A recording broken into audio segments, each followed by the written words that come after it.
just find out tonight on the Weird Show.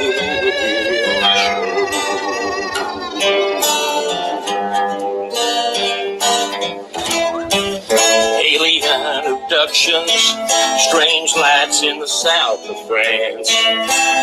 Vulcans and Kardashians all join in the cosmic dance. My karma ran over your dogma on the way to the studio. E.T. phone home tonight on the Weird Show. The Weird Show. The Weird Show.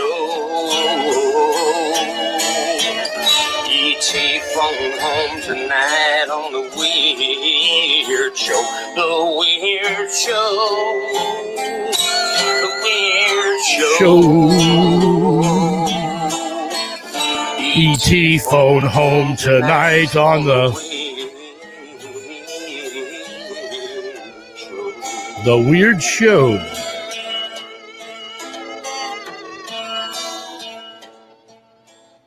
All right, welcome to the Weird Show. We just ran everybody off there that was here, but it is indeed weird. It's Weird Wednesdays. I'm Russell Dowden, your host of the Weird Show and publisher of Weird Magazine, your host through this fast-moving guide of an unexpected journey of total weirdness that we call the Weird Show. So welcome to the program, James. My co-host, Coach James Bills, is here, running late, sweating like a sweaty dog. How you doing, Coach Bills? I am super excited tonight. Well, baseball season's getting back in, right? Yes, that's one of the number one reasons I'm so excited. We started practicing and, starting to get the boys together, get some workouts going. Mm-hmm. Governor kind of released us after this COVID-19 stuff, and we're still limited on different things that we can do. But I broke a sweat, and that's been unusual here lately. Well, that's a good thing. It's been hard for a lot of us to break a sweat unless we're working out at home. But yeah, glad that you're back to baseball. I've been working on a new publication on hemp, and we'll talk about that a little later. It's a Texas Hemp Reporter is a new publication that I'm putting out here in the 1st of June. But yeah, we are doing a weird show. You weren't here Sunday. I had Timothy Green Beckley on from New York City. Tim was on, let's see, we were just going over, all things paranormal, talked about the Men in Black a little bit, talked about, Ghost, all of his publishing career. This guy's published like 500-600 books. If you haven't seen last Sunday's show, it was just Timothy Green Beckley and I on, and that one's archived on the YouTube channel, and that's youtube.com/Weird Magazine, or on the Weird Show platform. I'm streaming out on the Rockstar channel, the Russell channel, and the Weird Magazine channel, and then we're out right now also going live on YouTube and then the Weird Magazine Twitter page. So we've got 5 functioning streams tonight. But we'll see if anybody wants to comment or say a chat, throw a shout out at us in the chat, and you can put up with us for a little while if you'd like. Tonight on the program, we're going to talk a little bit about ghosts. James has some deja vu experiences he wants to talk about. I have some hip news, and we're going to talk some paranormal, and then maybe if we've got enough time, I might throw a Russell flashback to my younger years on yet another show that I was a part of called The Way Out There. And that was with American Ingenuity Productions in Deep Baltimore. And that show was called The Way Out There. They were trying to pitch that to Sci-Fi Channel back in the day. It was a very long time ago. And they had called it The Tonight Show of the Paranormal, Way Out There. And so we'll see if we'll get more Way Out There for the upcoming show here. But let's talk. Tell us about this deja vu stuff you're talking about. What did you have on your mind that you wanted to discuss? It's funny because we've had so many different shows we've been working on and trying to get into a pattern of getting this thing right. And you've been working your tail off to get this coordinated where it can be successful and sound well, and get the right products per se, or the right equipment in here to get this thing right. And so it's been kind of one thing after others, us just getting it together. And the last show we did was, really good show. We had good feedback. A lot of people was really interested in the show, and and we're just going to get better. But it's been interesting because I'm a paranormal guy, myself. I'm not paranormal at all. No, not at all. But I'm not I'm not the big UFO guy. I like the Bigfoot stories. I like the Nessie stories and that type of stuff. But I'm a really big ghost guy. I like that type of stuff. And I've for a long time. So I went a long time without having dreams. Mm-hmm. And then I started getting into these dreams pretty heavy. And when I was young, I used to have some really out there type dreams, and I used to like out of body experience stuff. Yeah, out of body experiences. A lot of out of body experiences. One of the things I used to have was I used to have this dream when I used to sleep with my door open back when I was in junior high. Mm-hmm. I always dreamed about a bright light coming to the corner of my door, and I would look at it and it would shoot at me and freeze my body. Mm-hmm. And I would have this dream all the time, and to counter it, after about a month, mm-hmm. I start sleeping with my door closed.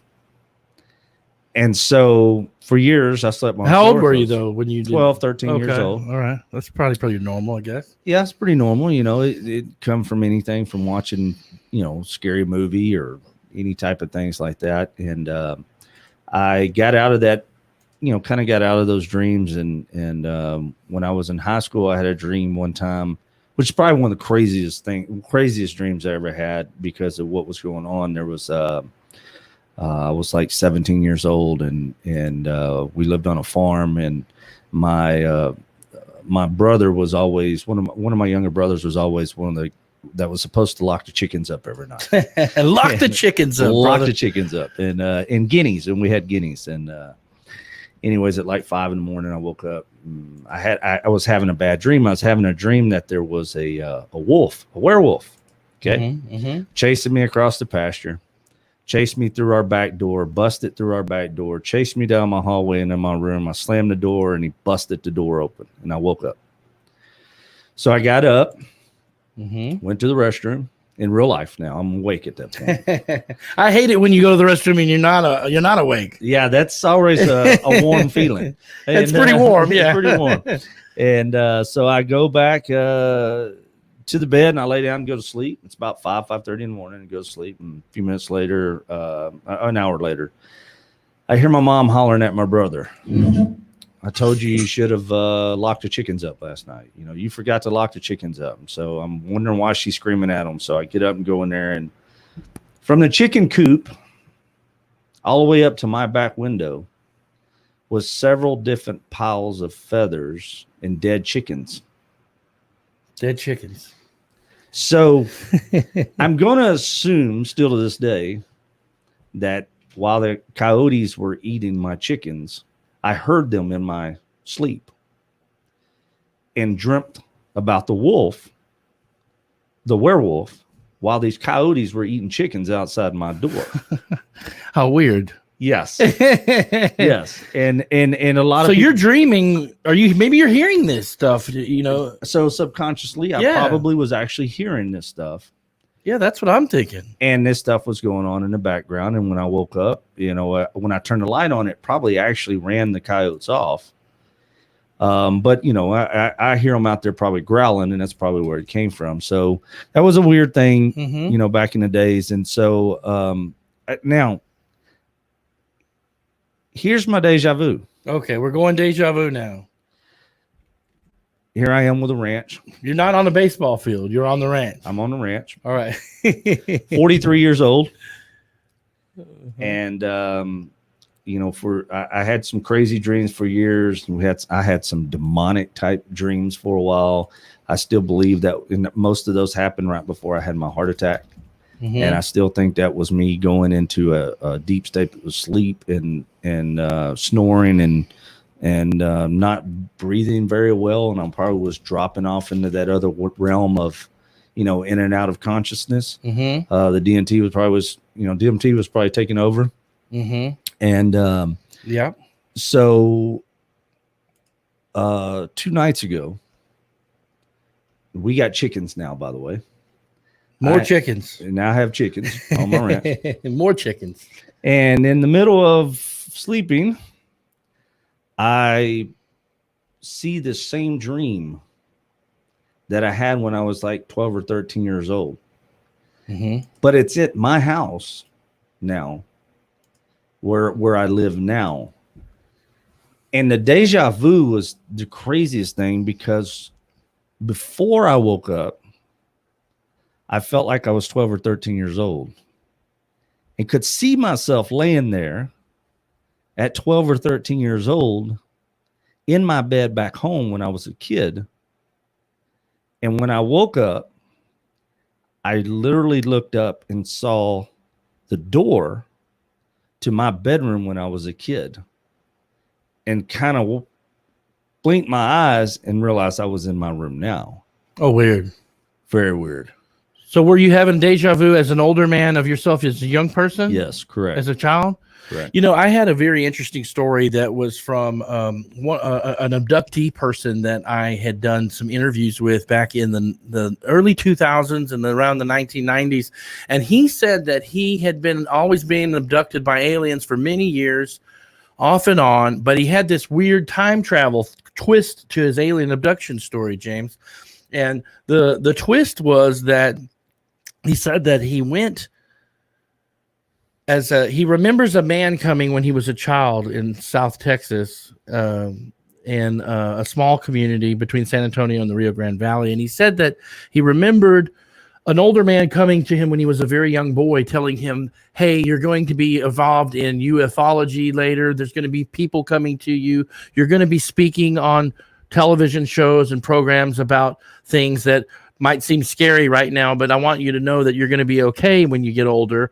And I want you to not be afraid of all of this and just kind of take in the information. The older man came to the door and knocked on the door as he was a child, and answered the door. And the older man asked for some water, and he went and got some water and talked to the older gentleman about this stuff. And later on, it ended up being that he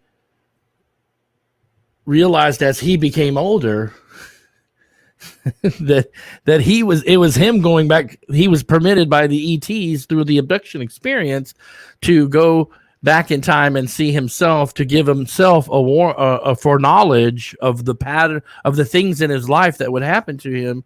And he was given this opportunity to go speak to the very young version of himself.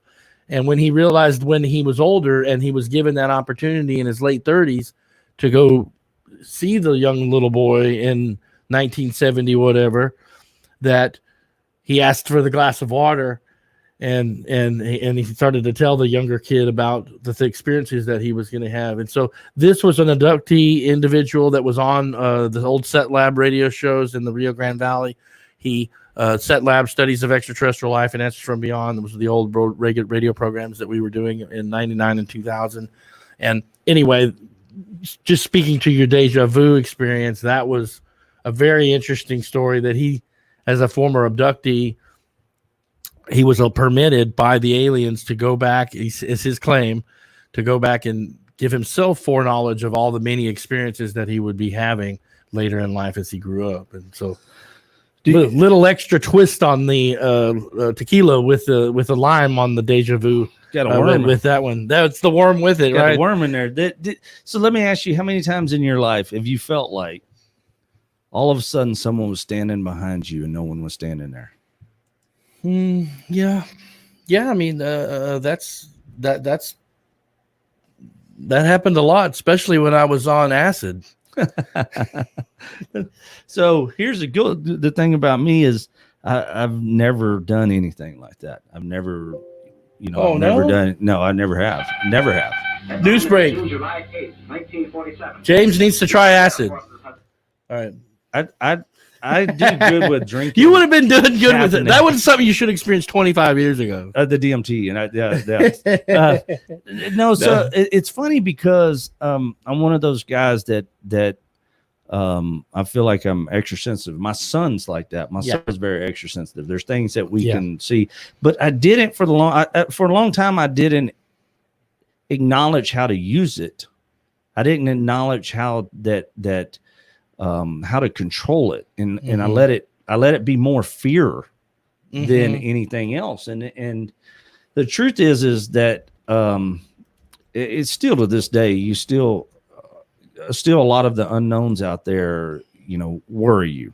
But to be honest with you, until I lived at my house that I lived at in Round Rock, I never had those experiences. Yeah, you had a weird house that you had in Round Rock, or was that here in Central Texas, or was that in East Texas? I'll disclose the location, but not the address. It was in Tonkawa Springs in Round Rock, over off of 3406, off of Sam Bass area. And up till then, I always had the unexplainable weird things that happen. But like what? Well, like what would happen over there? Well, that place up to that point, I never had anything that I couldn't explain. I always was one of those guys that said, this happened because of this. The wind changed. The house was settling. The door popped open because it's a new house and the house is settling and those type of things. Well, this house was built in 1979. It was a house that was built out of limestone. That particular neighborhood, every house there is built out of the same stone. There's a quarry. It's quarries that go down through there that they actually built out of. And the original pump house in that whole area was on our property. We was on 2.5 acres with a 3,700 square foot home that's there.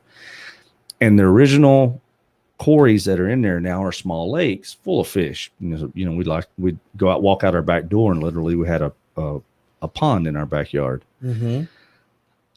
When we first moved there, my son was young, my daughter was young. They were like 7 and 4, 8 and 5.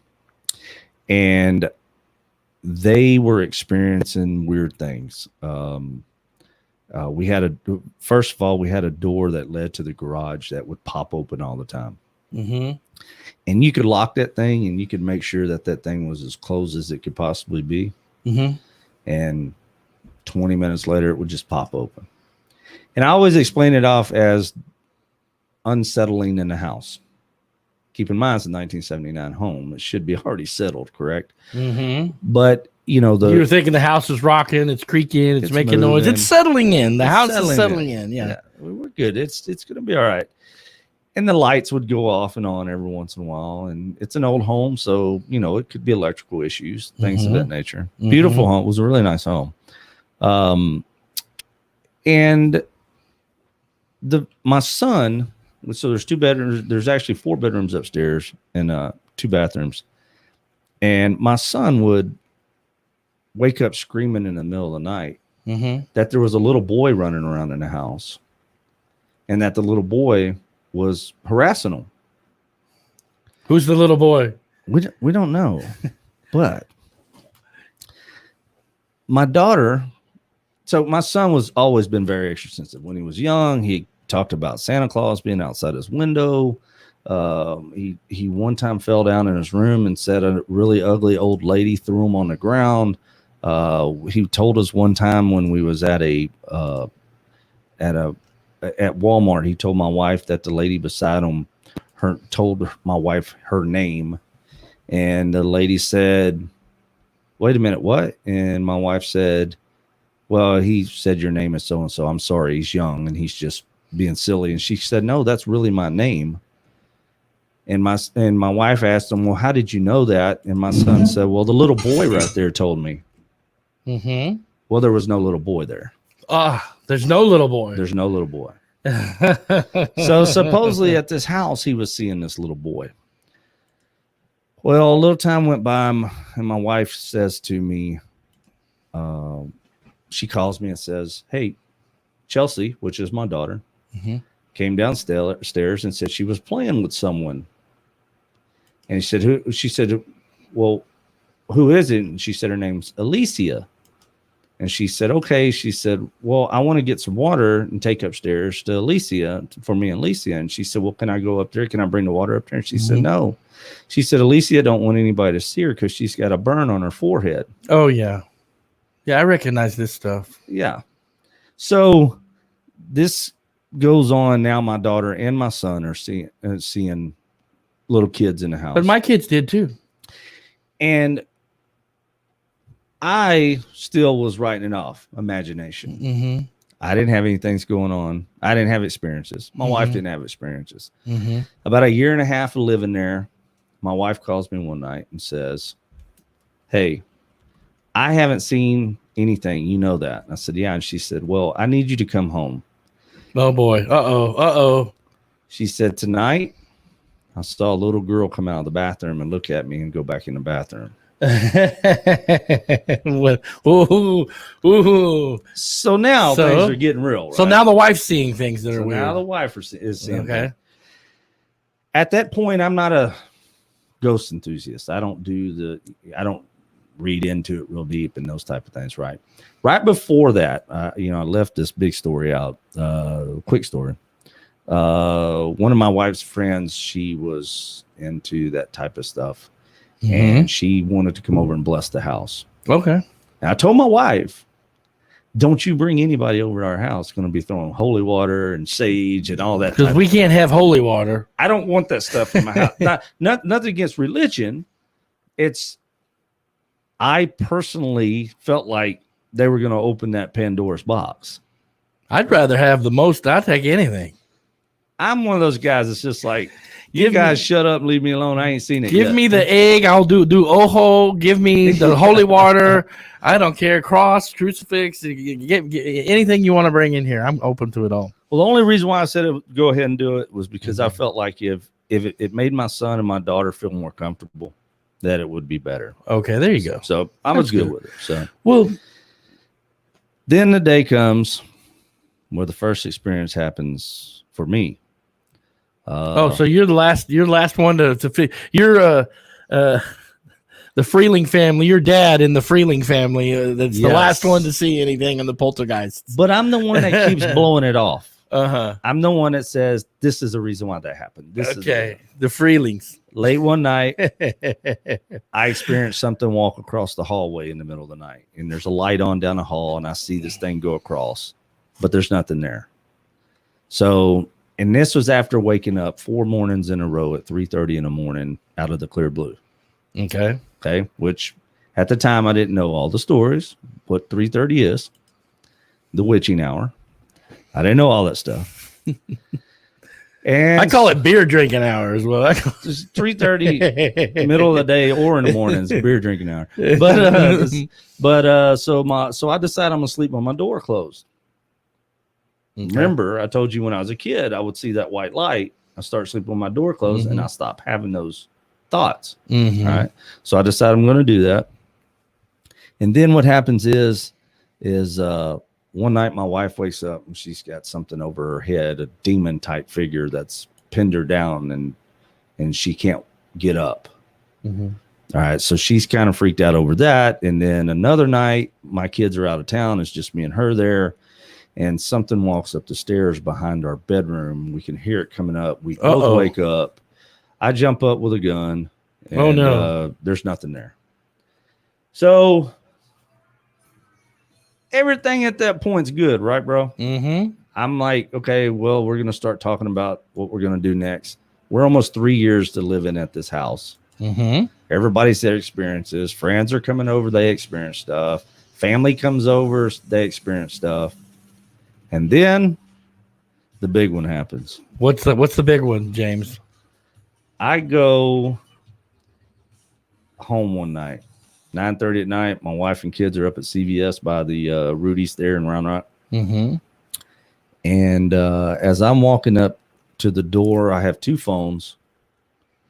One phone is a Cricket phone. One's my T-Mobile phone. I walk in, set my Cricket phone on the table with my keys. I walk back out the door. I'm on the phone, the T-Mobile phone, talking to my wife at CVS. I get a call in on my phone. I look down. It says, "You have missed one phone call from James Bills," which is my other phone.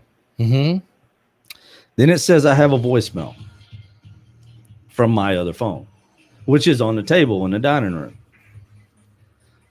So I listen to the voicemail. It's white noise, which at the time I didn't know what white noise was. Mm-hmm. It's white noise for multiple seconds. And then something says, "Hey, James." On your voicemail? On my voicemail. And we kept that voicemail for a long time. We had let everybody hear it. What I can tell you is we moved out of that house the next day. The Freelings got the TV and put it on the front porch of the Holiday Inn and got the hell out of town. We got out of town. Exactly. And there are a lot of people that move in there now, they've moved out. But so I say that whole story changed everything. It opened a lot of stuff for me, and I did a lot of research. And so that's why I'm into the weird, to the paranormal stuff now, because I learned about the witching hour. I learned about pipes. My son was scared of taking a shower upstairs because he was worried about the pipes coming out of the ground. And energy travels through pipes, and the stone, your stone walls, your that quarry, those rocks, anything that's limestone actually carries energy. So if you have limestone homes, a lot of energy comes out of the ground and actually carries through limestone. But y'all got the hell out of that house. We got out of the house. And I've never owned another home that was limestone after that either.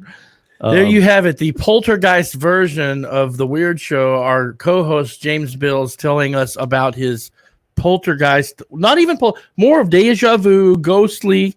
And now, and I'll touch on this a little. When my kids were young, James, and they were 4, Jeremy was 4, 5, he had a little friend named David.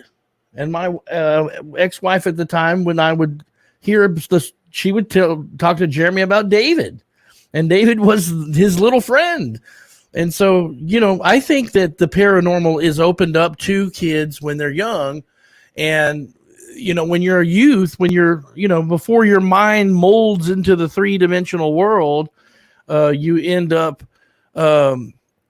you're open to these types of things, and you're able to be susceptible to the alternative reality that is there when you're a very young person. Your mind has not been thwarted by all of these things, and so I believe that's why the younger generation gets to have these paranormal experiences. And I mean, maybe some listeners out there have had a paranormal experience. If you have a chat, feel free to chat or comment on your paranormal experience. But I know that when my kids were little, they had a special friend. They had things they saw and would tell mommy or daddy about it.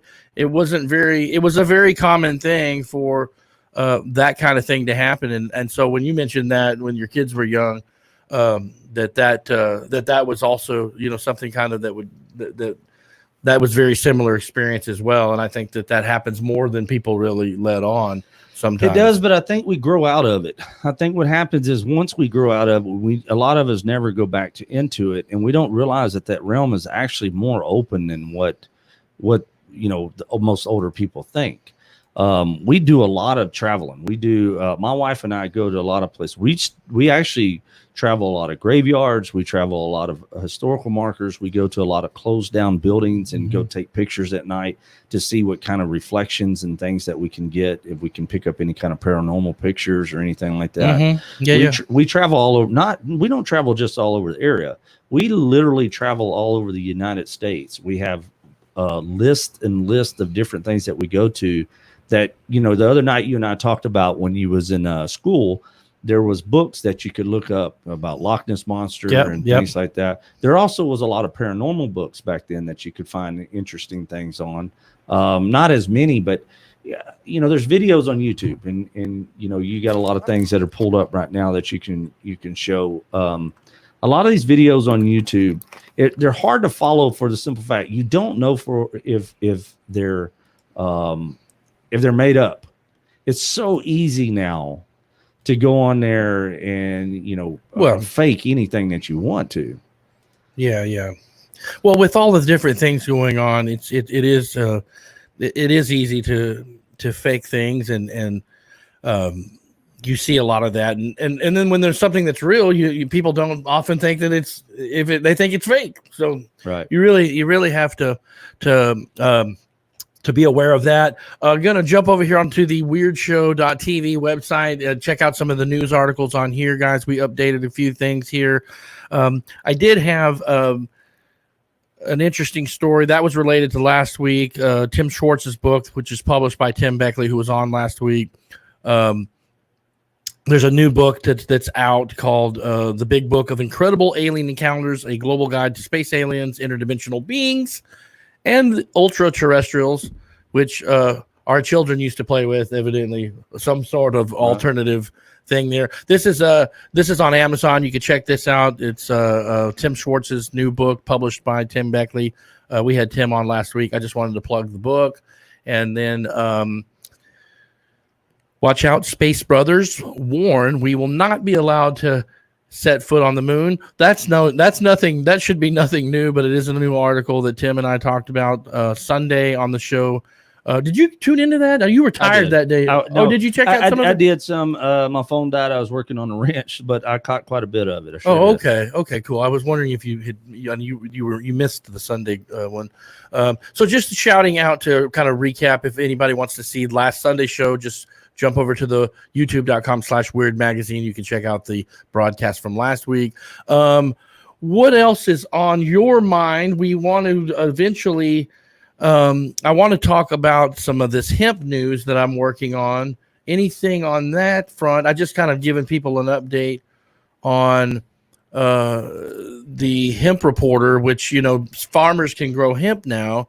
And, so one of the things that I've been working on is a publisher is a new publication that will just talk about hemp in Texas. So I just thought I would plug that briefly because we are working on some new news. I don't know if not everybody knows, but Texas, as of May 1st, can grow hemp in the ground. And this is not the stuff that gets you all high and goofy and loopy and all that. This is regular hemp. You can use it for medicine. You can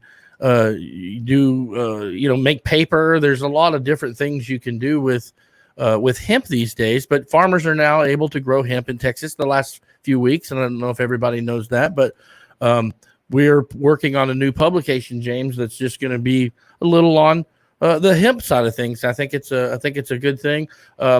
There's an article I'm working on here, the sports athletes going green. A lot of athletes are getting into business of hemp, especially former athletes like Gronkowski endorsing CBD medicine.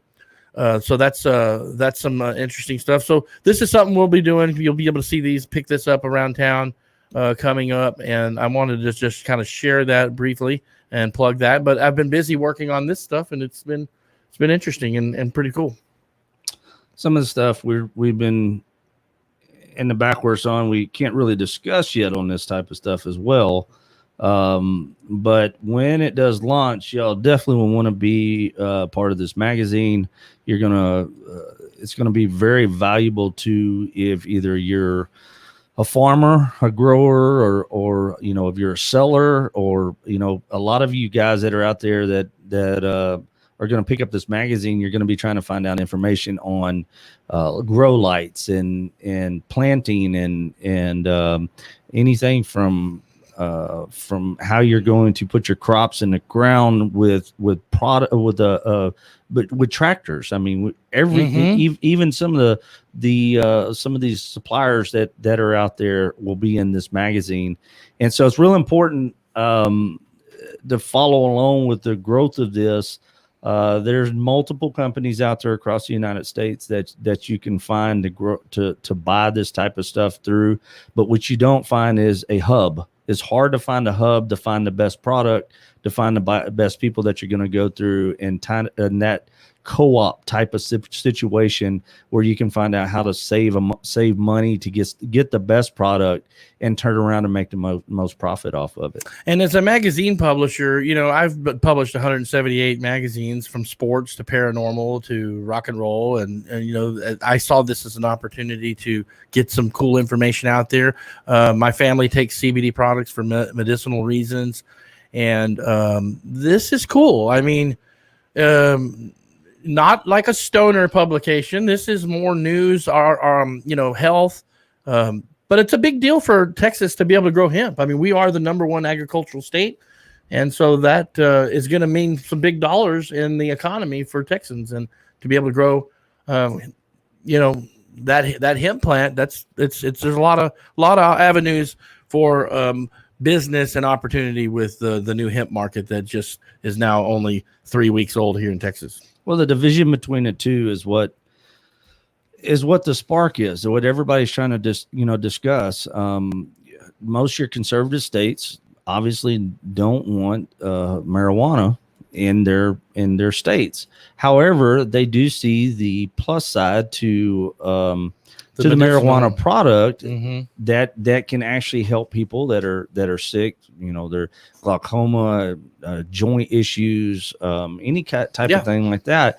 And now that you can grow this product without after actually having the THC in it. I mean, that's the trick. And when you get somebody like Governor Abbott or somebody like that's behind this product, that's all for this type of stuff being grown in Texas, that tells you the importance of this product.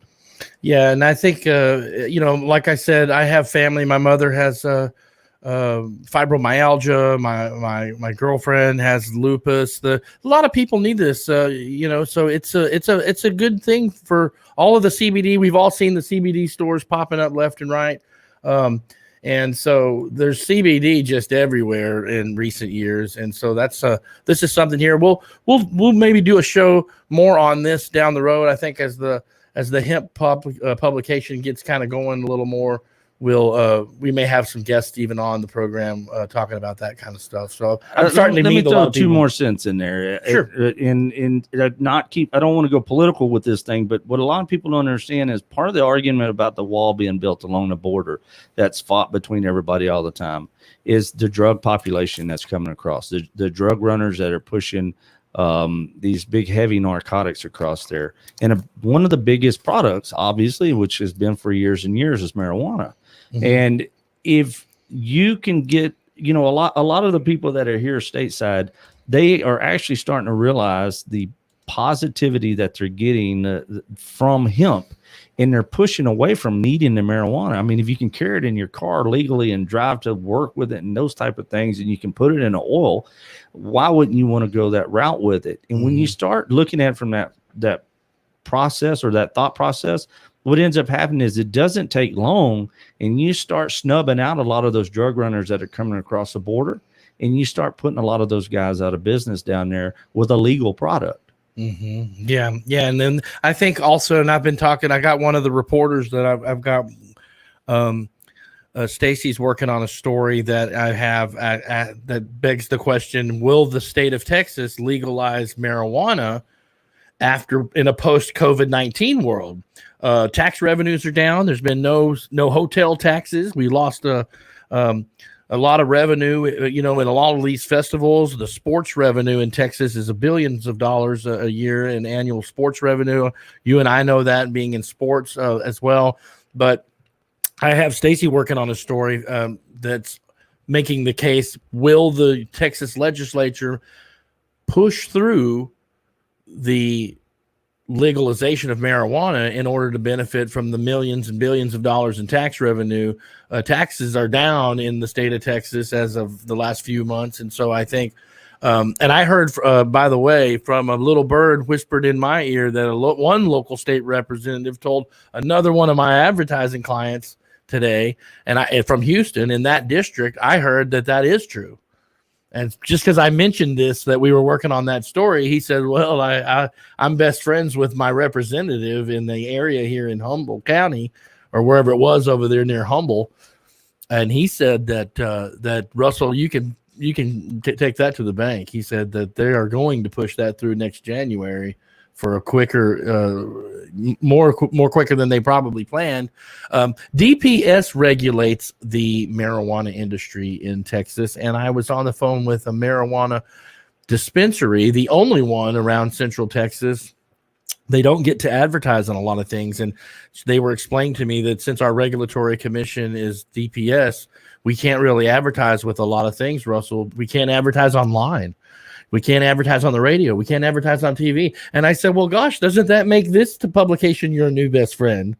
Right. Because they can't, they don't have anywhere else to advertise. But I'm anxious to see what that story looks like Friday with our twist on, you know, the tax revenue being down because of the COVID-19 and how the opportunity to legalize marijuana may end up being a benefit. And that crosses back over to what you were saying about the border and legalizing the plant, regulating it, making it, you know, it's not as harmful as tobacco, you know, yet you can buy a pack of cigarettes when you're 18. And I firmly believe that, you know, that's a lot more, not as bad of a, you know, as the cigarettes are. So, so we'll see how that goes, and hopefully that'll turn into some positive.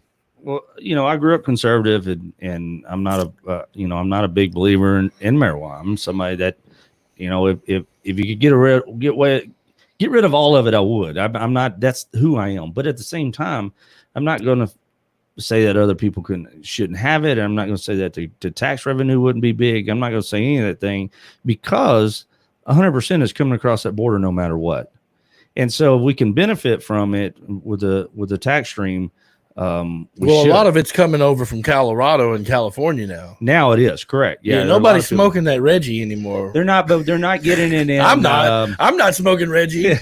I'm not smoking anything, quite frankly, guys. But I did try some CBD the other day, and it looks just like the stuff, the real stuff. Right. And I smoked some of it, and it was just regular. It was like it didn't have any high effect at all. It wasn't like, you know, it tasted a lot like it, but it didn't make me feel anything. Maybe a little mellow, but not like, I mean, zonkers or anything. It was, I still had it together.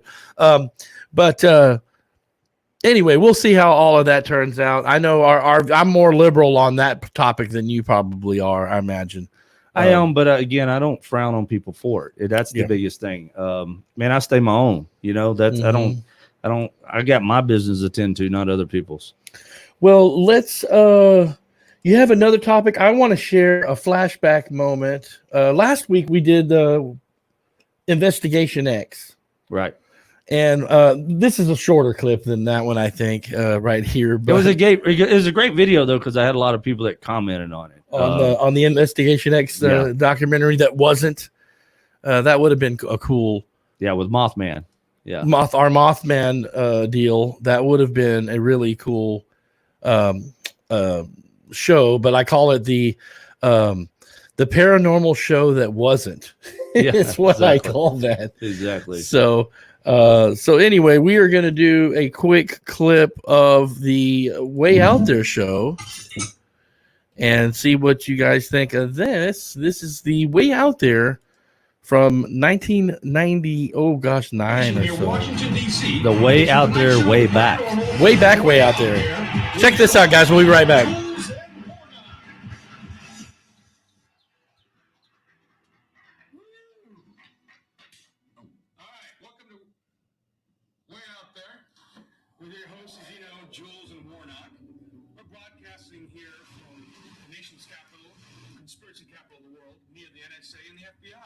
Joining us now, UFOologist and creator of one of the web's premier sources for UFO info from SetLab.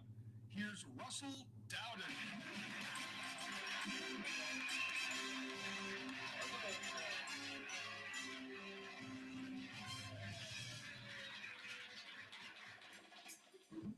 Hey, thanks for coming by and visiting us, Russell. No problem, man. Thanks for having me. Russell, tell us a little bit about what is SetLab. Well, SetLab is an acronym for Studies of Extraterrestrial Life and Answers from Beyond. Kind of a mouthful, I know, but it's it really defines what we are and what encompasses a lot of our studies. Where are you guys located? SetLab's based out of the Rio Grande Valley in deep South Texas. That's just north of the Mexican border, right there near Brownsville, McAllen. Russell, it's you and a friend of yours, Sonny, who run this. But I heard it's a bigger web. of people who are all involved in Set Lab? Yeah, my partner Sonny Solis and I, we, came up with this concept to have an organization. We started this in 1997, but there's others involved. We've got some people who write with us and submit articles for the website and contribute. So you have a webpage. Yeah, it's www.setlab.org. And this is where people probably write into you when they have a report or a sighting. Yeah, what we've done is created basically an online report form. It's an online sighting form that you can go to. If you've had some kind of an unusual encounter or you've experienced some kind of a sighting, then take time to fill it out because it's really long and lengthy and it's really cool. That's very interesting, Russell. Warnock, what do you say we... Well, we absolutely have to know how to report a UFO correctly if we happen to see one flying through the air. So, I happen to have a UFO right here. Lights up. I'm going to go toss it around outside, report what we saw the correct way. Cool. I'll do it the wrong way.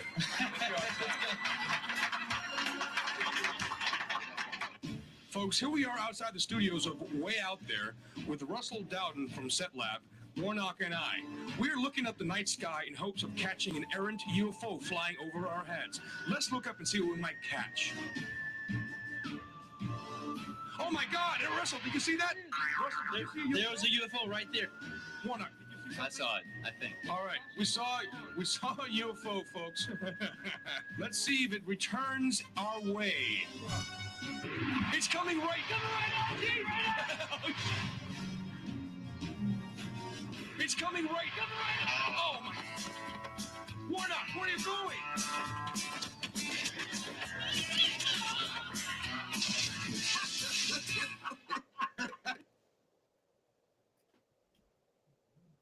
All right, there's our Way Out There bit. That was way the hell up. That is way out there.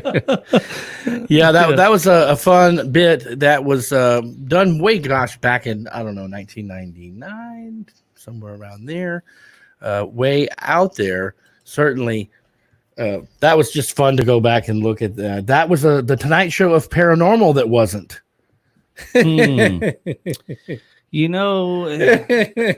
It's kind of funny. It's not a shock that all the shows I was involved in that weren't. When I look at something like that, it's interesting because those guys probably when you sat down and did that, you never knew it was going to be cut up that way. Yeah, they chop it up because they always screw you in post. I say it over and over in television. They always get you in post production, man. That's when they make you, they mock you and make you look kind of goofy and all that. But this show was cool at the time. American Ingenuity put this together. That's Jeff Grimshaw up in Baltimore. They did a lot of things. They had I was just the UFO reporting segment of that show, James, and the show had a real Elvis at my wedding. They had a great ghost tour on a ghost hunt from Drew University.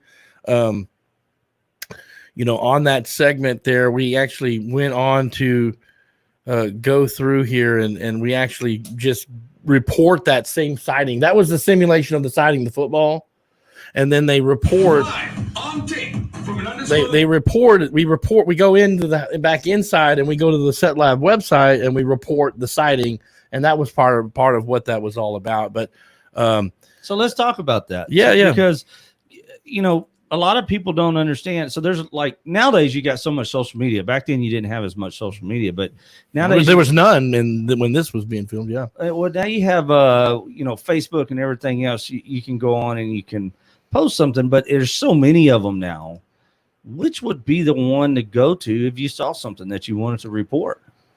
Well, the big one, is the National UFO Reporting Center.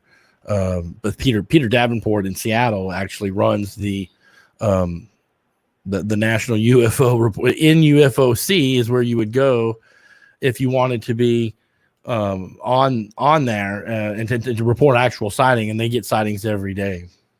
So you got one for UFOs, and then I'm going to assume there's one for the Bigfoots. There's one. I'm going to assume there's one for chupacabras. Yeah, I don't know. Is there a national one for reporting Bigfoot? I'm confident there is. Yeah, there's got to be a national Sasquatch hotline, right? I'm gonna believe there is. I would like to prank call them one time. Yeah, let's do some prank calling over here on the Weird Show. Hey, let's call some people. Let's order a pizza. See, here we're reporting. Here, look here. Check this out. They're reporting. We're reporting a show. I say Warnock hysterically ran away from the football.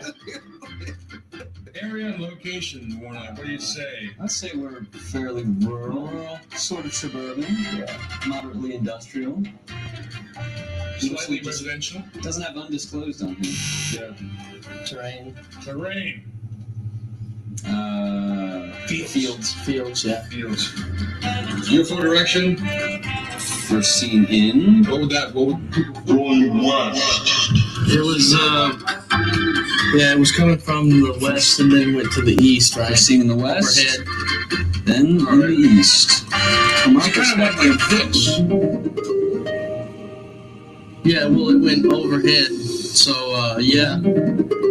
So from our perspective, I would say it's about a quarter of the It was like an arc, like a rainbow over the horizon. Like a bomb. A post pattern. Yeah, right. Correct. How many other witnesses? There were 3 of us. 3 of us there. A light, yes. Number of lights, 1 light. Internal. Orange. Sound, smell, speed. None. Did it leave a trail? Leave a residue? Yeah. Anyway, this is just us reporting on that sighting that was the simulated the football. I'm submitting it right now. So anyway, this was a lot of fun, but another show that didn't get on the. Is there a Bigfoot reporting? BFRO. BFR. Yeah, the Bigfoot Research Organization is what it is. It's yeah, we actually talked about that here recently. It's really Bigfoot Field Researchers Organization. That's what it is. Well, maybe we should look that up. I don't know. Yeah, BFRO, and of course it has the Patterson film on there, and the hoax. Oh yeah, it's got all that information on there. But if you see anything like that, you can turn it in, and then let me see. BFRO. BFRO. Here, let's go over here to our weirdshow.tv page and then look up Bigfoot Research or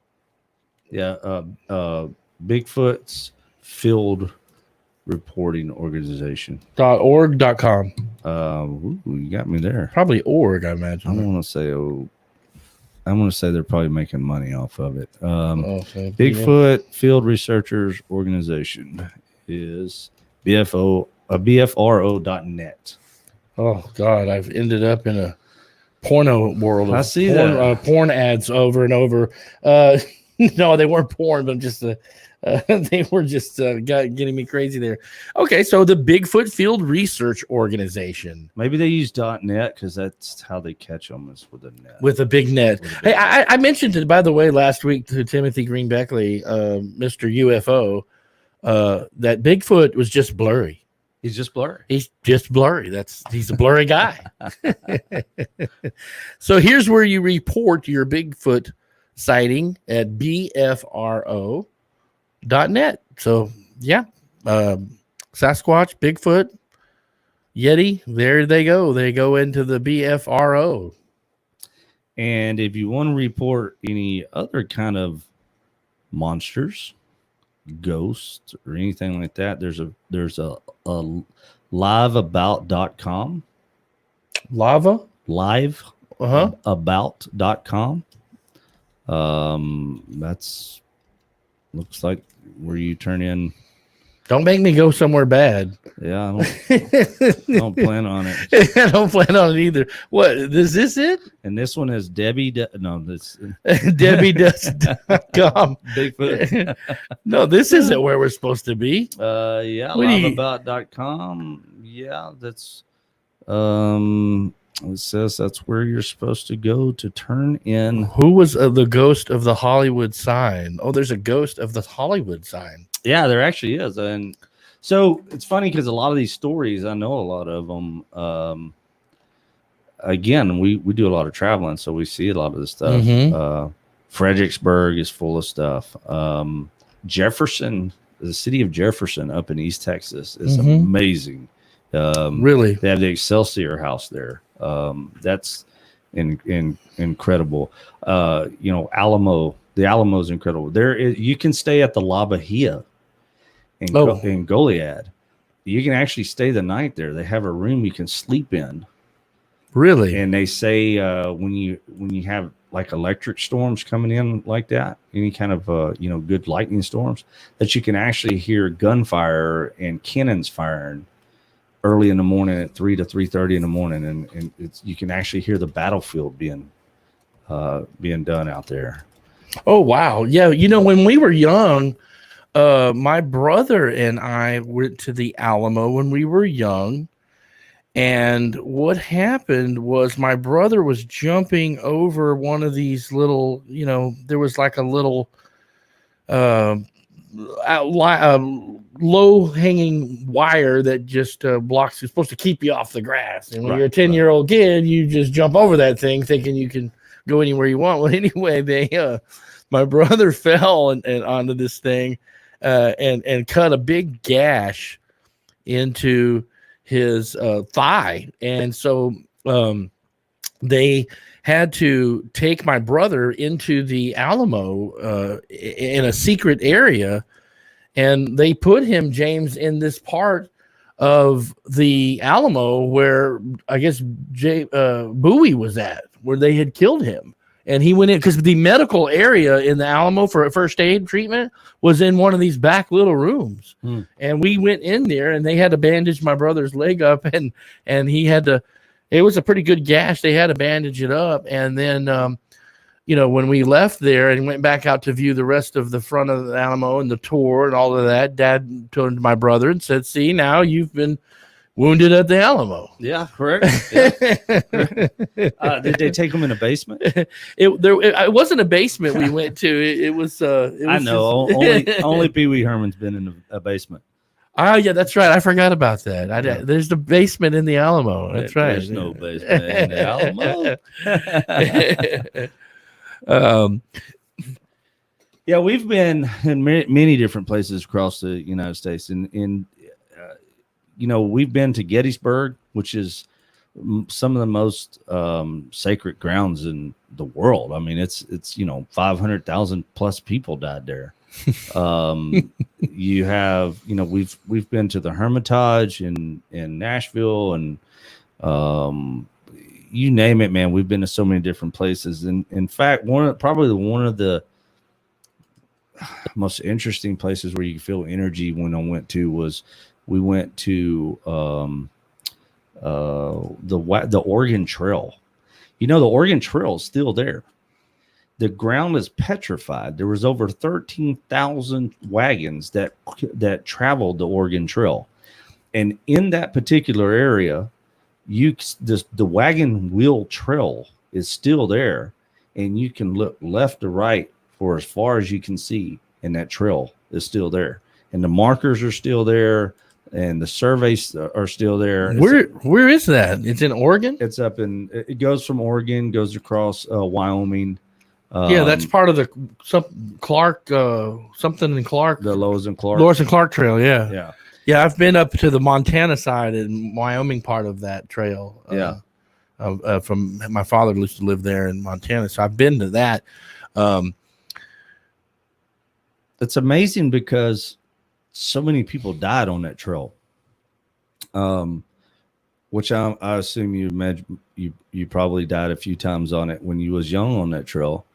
When we used to play the Oregon Trail on the computer at school. The Oregon Trail on the computer? Yeah. I don't remember that. You don't remember that? No, I was playing Galaga. Y'all comment on here if y'all played the Oregon Trail when y'all was young in school. I played Frogger and Galaga. And, oh, I remember like Defender. We played it in computer class. Joust. You know, the computer was as big as this table back then. Yeah. You don't remember getting dysentery? No. Everybody got dysentery on that, and you would die. No, I didn't get dysentery. I got dismissed a lot. That's what happened to me. I got in trouble, man. I was in ISS half the damn time. It's the Weird Show. We're wrapping things up. This is the Weird Wednesday one, and thanks for tuning in to our little flashback show. James had some deja vu, some ghosts. We had a little bit of hemp news and talked a little paranormal and how to report a UFO sighting on a Set Lab website from 1999 Netscape browser. But we're sorry we had to do this to you guys, but that's the Weird Show for you. And you get to see glimpses of my television career that wasn't. Both last Wednesday and this Wednesday. I assure you there's not much more of those clips, guys, unless you find some old shows on public access that are laying around out there. I don't know. All right, well, tune in Sunday. We'll have more Weird Show, guys. Thanks for tuning in. Check you later. The Reaper, he's a calling, and the streets run red with blood. The ghost of every past mistake defines all that you feel. And life is just an illusion, and your dreams are all that's real. Living in a nightmare of reoccurring themes. On a scary road where not a thing is what it seems. Down the haunted highway fade the echoes of your screams, fading from a world of gothic dreams, fading from this world of gothic dreams, this bleak and twisted world of gothic dreams.